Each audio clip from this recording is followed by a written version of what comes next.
moving from exercise to diet to nature, we are, as I said, conducting this massive global experiment in which we are, for the first time in history, living primarily indoors under artificial lighting, low illumination lighting. Indoor lighting is usually about 10% of outdoor lighting, at abnormal diurnal rhythms, etc. And again, we have no idea what this does to us. But clearly, this lighting has been found to disrupt diurnal rhythms, mood, and cognition. So it has significant effects. And for example, school kids, given where the lighting levels are raised and there are other manipulations, do significantly better.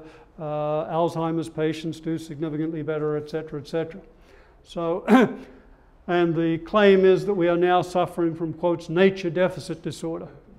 And what was one existentialist put it, existentially the concern is that modern man, by cutting himself off from nature, has cut himself off from the roots of his own being. We don't know, we have barely begun to understand the story of what this is doing to us. But it's exacerbated by this multimedia immersion that we are now going through, and we're living in and living through this incredible multimedia immersion in which we live in and relate to and through images and narratives that come to us via media, rather than, in many cases, from direct contact and interaction with people. Now, we don't know what this is doing. It obviously has a lot of benefits. We couldn't live a contemporary life or have the benefits of the lifestyles we have without this kind of technology. On the other hand, we are still not clear what it's doing to us, although clearly the research is showing it clearly has significant changes on the brain. And, but it also has a variety of technopathologies, and you'll recognize these. We talked about them 2 years ago. But clearly these technologies can impact attention. For example, there's now a concept of attention deficit trait, but you don't have to be born with attention deficit disorder. You can, if you work hard enough, you can develop it. That if you spend enough time playing with these things, you get a digital fog or techno brain burnout. We're probably familiar with that. Here's one of my favorite terms, frazzing, frantic, ineffectual multitasking. Screen sucking, you all know, which otherwise, that's a technical term. Also known as online compulsive disorder, and of course techno-stress. All these words we hadn't heard of a decade or so ago, along with blog, and when text was referred to a book. And remember those old days? Text was something you opened up and had read in front of you. Very cute. So we have a whole new vocabulary. We have a whole new vocabulary to describe the technology and the technopathologies. The interesting thing is, one of the really interesting things is the suggestion that in some ways this media world has become for us more real than the unmediated world. That is, because we live in and relate through media so much, we live in and actually take to be our reality what is presented to us through the media, the television, the radio, and the internet, etc. And the person who coined this term, hyperreality, is a French philosopher by the name of Baudrillard. And Baudrillard suggested that for many of us, the media-mediated world had become more real than the natural world. And he was asked to report on the Iraq War by the major French media, and he said yes, he would do that, but what he would do it from his living room watching television and the internet, because that was the reality for most people. And he wanted to report on what was actually most real for most people. So anyway, so hyperreality, very interesting to what extent we're living in this.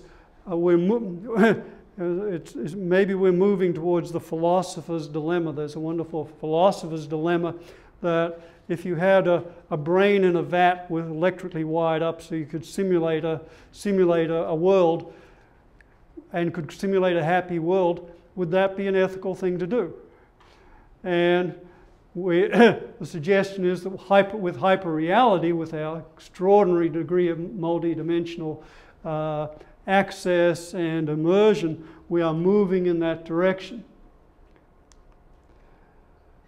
What are the implications of these artificial realities and hyperreality? Well, Erich Fromm, the great psychoanalyst, suggested what is called the biophilia hypothesis, the idea that we are designed for and function best in natural live settings. And the concern that's being raised by everyone from evolutionary psychologists to developmental psychologists is the concern, the question, what does it mean for us, what does it do to us that we are increasingly divorced from these natural settings from which we evolved, and what are the costs? Certainly, it's clear that that there can be these technopathologies we talked about. It's also clear that there can be exacerbation of psychopathologies such as ADHD and depression. And one of the interesting questions, of a whole family of questions, is, for example, if you look at the evidence suggesting a major increase in depression, well, some people are suggesting, well, if you take someone who lives most of their life indoors, spends several hours a day watching television under artificial lighting with limited social interaction, etc., why wouldn't you expect them to be at risk for depression?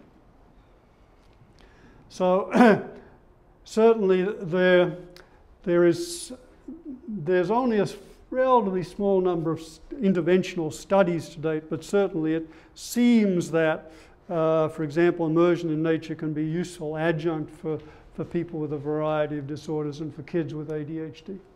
Any comments, questions?